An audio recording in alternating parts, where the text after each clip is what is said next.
Hi guys! Welcome back to my YouTube channel. Today is Sunday and hindi kami nakapagsimba kasi wala kaming sasakyan. Medyo malayo kasi yung simbahan namin. Kaya ayun, nasira kasi yung sasakyan ng asawa ko na issue sa kanya ng company. Pinapaayos pa, kaya stay at home na muna kami.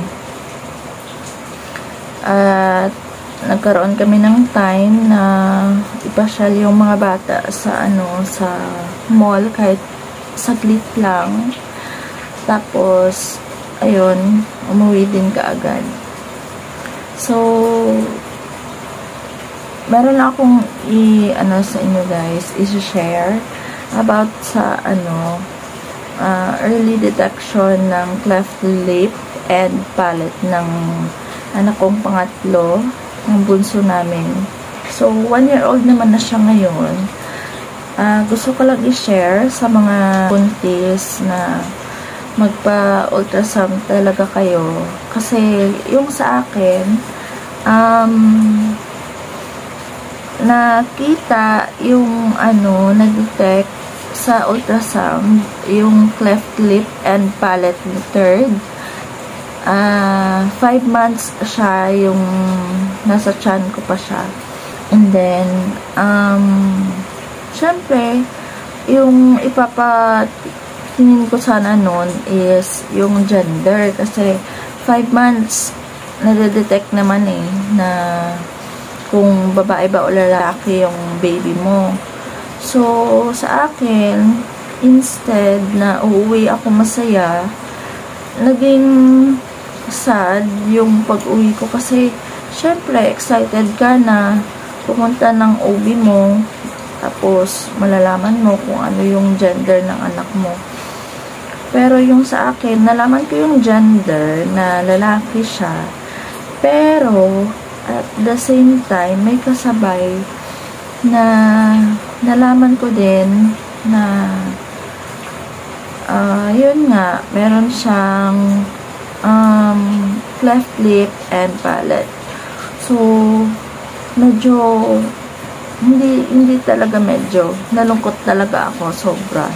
Halos mga ilang weeks akong iyak ng iyak. Sabi nga ng asawa ko, sabi niya okay lang yan kasi at least pwede pang ma-repair. Kahit yung OB ko hindi makapaniwala kung bakit, kasi sabi nga niya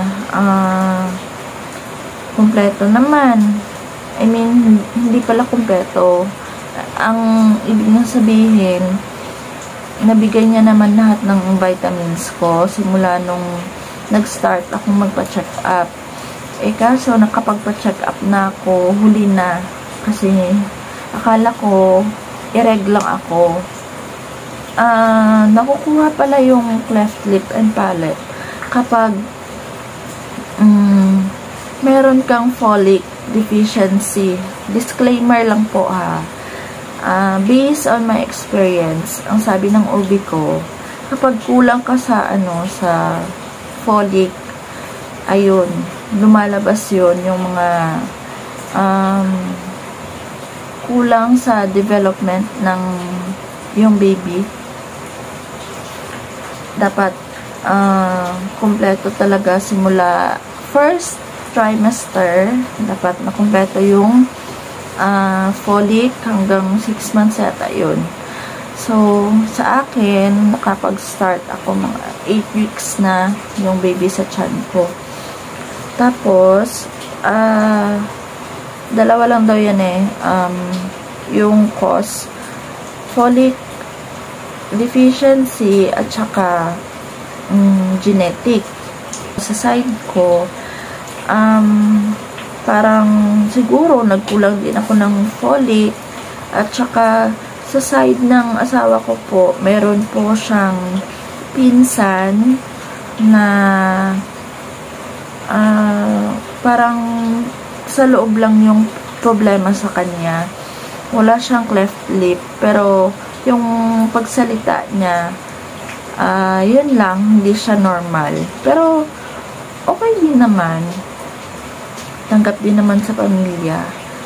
Tsaka, depende naman niya sa, sa pagtanggap ng pamilya eh. Kaya yun, sabi ng OB ko, 40% lang daw yung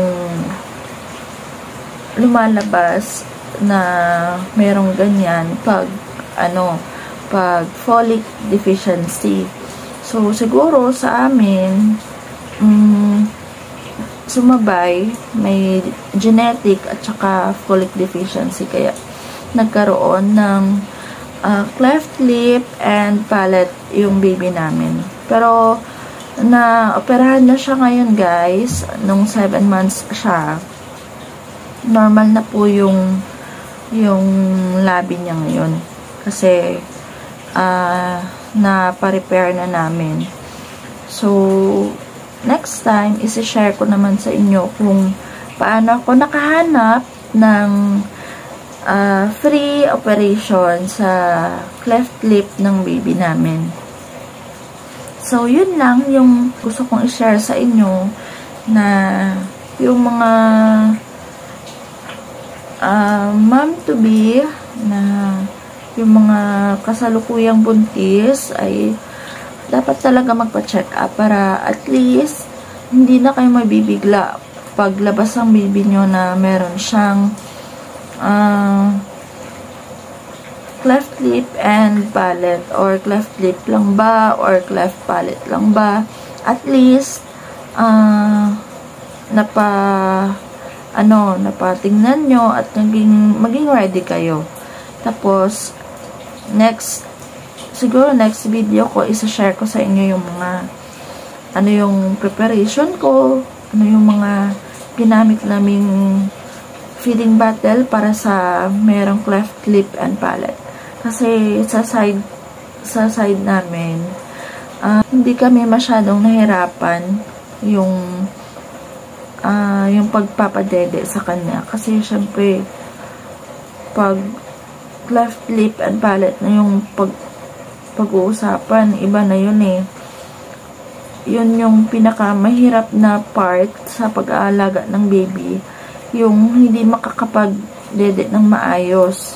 So, sa amin, hindi ako masyadong nahirapan dahil doon sa mga ni-research ko na mga yung pwedeng gamitin na mga feeding bottle for cleft lip and palate babies.